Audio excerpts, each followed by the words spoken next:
Hey Taurus, I've got your card, so let's get started. The underlying theme or overarching energy that I've pulled for you is the Four of Wands in reverse. The Four speaks to the fourth house on the astrological wheel, which is ruled by Cancer.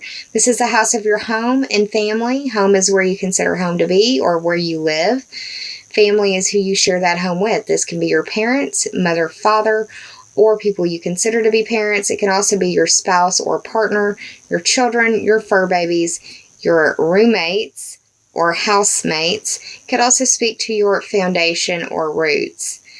The wands represent fire sign energy, and the fire signs are Aries, Leo, and Sagittarius.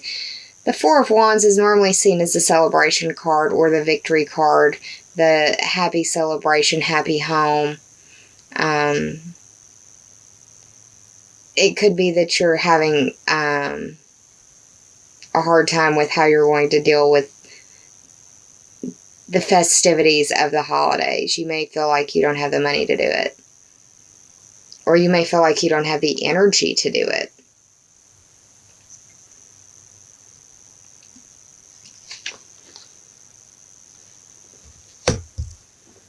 The first card in the top three for clarity that I pulled for you is an auspicious card. It is a major arcana card.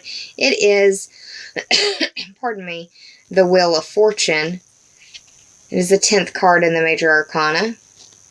10 speaks to the Capricorn ruled house of your career, your status, your reputation. It also speaks to your destiny or dealing with authorities. This could be authority figures in your world, the authorities, or an authority in their field, like an expert. The Wheel of Fortune card as a major arcana card represents the planet Jupiter. Jupiter is in your 6th house of work and health. This could be that you're having an auspicious time in your work or health sector. The Wheel of Fortune is a change of direction. The fact that it's in the upright speaks to it being a positive change. Now, the next card that you received is another 4. So home and family may be very important to you right now.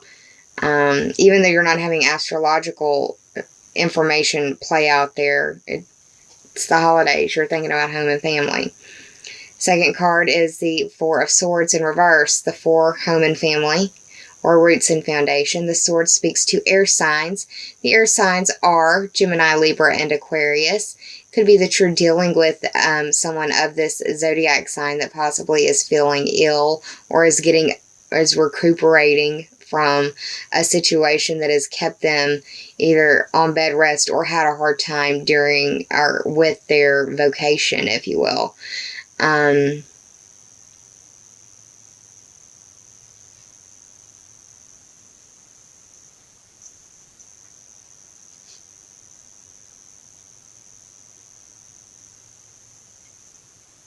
I also see this as a need, if not for you, somebody in your life, somebody close to you, need for rest or recuperation in some way. I see this as just being tired. And it could be because your work sector is blowing up or the health sector has been something that has been needed to be tended to and hasn't been. And now you're dealing with, feeling run down.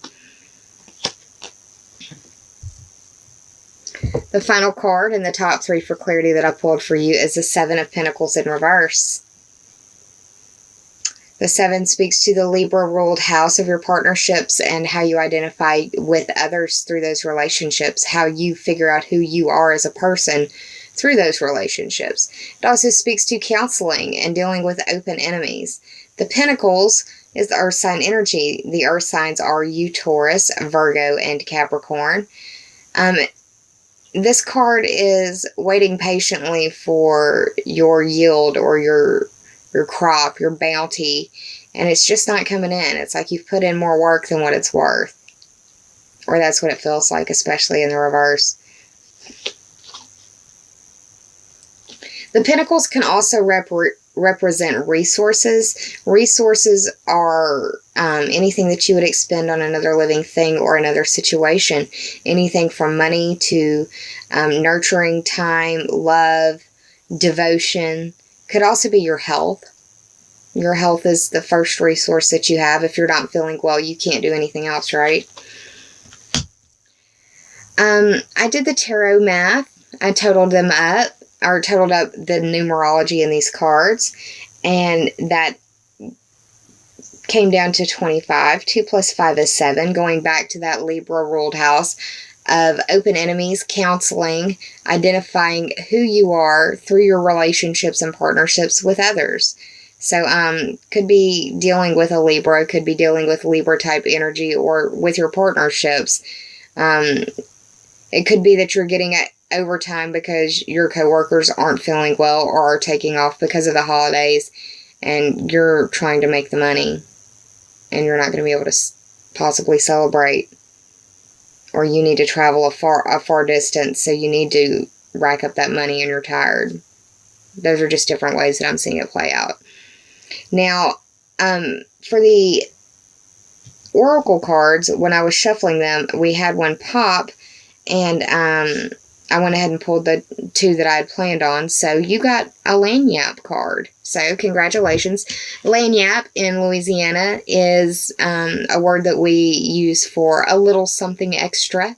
So the first of your 3 oracle cards that I pulled for you from the Sacred Rebel Oracle deck is After the Storm. What I want you to do is Google the owl symbology. It can be spirit animal or spirit totem, however you are so led. But there will be messages for you in the owl symbology that you look up if you are wanting to look that up. I feel like the full moon is going to be a really powerful time for you because it's going to be playing out in the house that you rule. Taurus. It's a Gemini full moon, but it's occurring in the 2nd house. This card indicates that things are coming to a head, or that they will soon be coming to a head, and that you need to remember that there can be no rainbows without the rain. This is also an oracle card of confirmation or acknowledgement that your prayers for help are heard. And this is also an indication that the universe has stepped in and shaken up things in your world to help you out of a cycle of stagnation or procrastination.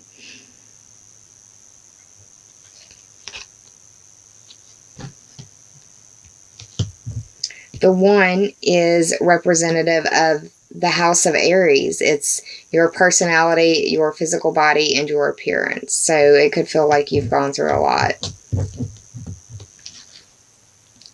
The second card that I pulled for you is the Spirals of Manifestation. It is the 18th card of the Sacred Rebels Oracle deck. 1 plus 8 is 9, and you are having a lot of energy play out in your 9th house. It's the house of Sagittarius. It's the house that covers the study of foreign languages. It covers the study of religion and philosophy. It covers astrology, legal system matters, political matters. It covers foreign people, foreign places, foreign things, higher education, adventures, questing, and long-distance trips.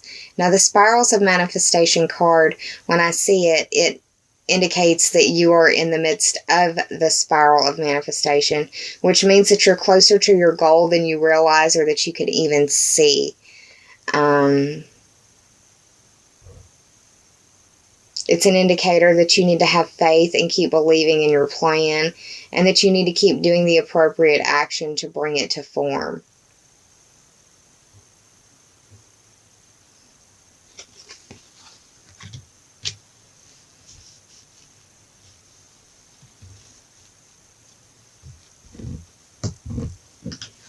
The final card that I pulled for you is the 41st card of the Sacred Rebels Oracle deck. 4 plus 1 is 5, and that speaks to the Leo ruled house of your creations, your creative ability, your creative endeavors. It's where you have skin in the game.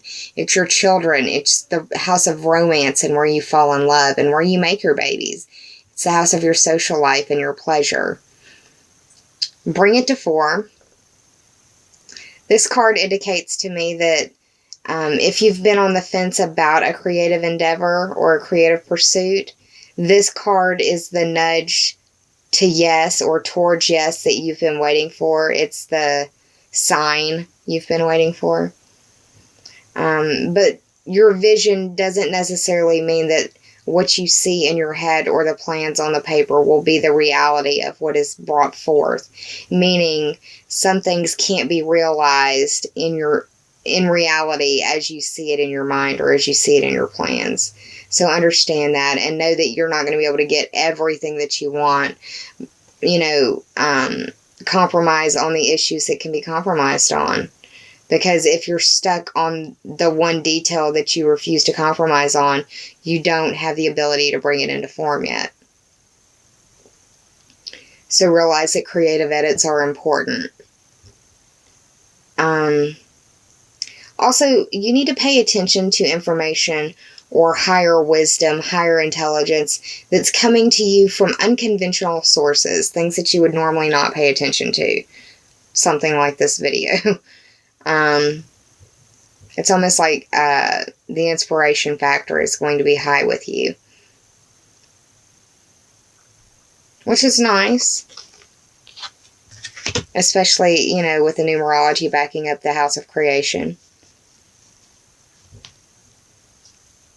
So yeah, Taurus, that's what I see going on for you in the month of December. I'm going to be back close to the mid-month or around the full moon for your mid-month reading to pull some extra cards and give a little bit more detailed analysis, pull some oracle cards, and hopefully give you a better vision as to what's going on for you and what to anticipate or expect. I hope that you have a happy holiday season. Please use this time to make memories with your family and loved ones. Those are things that you don't have to buy and no one can take from you ever. Please take care of yourselves, be kind to yourselves, employ your self-care measures, save some of that kindness for others because we're all going through private struggles in our own world that some of us may never speak about to another living soul. So holidays, y'all, be kind. I hope that you have a wonderful December.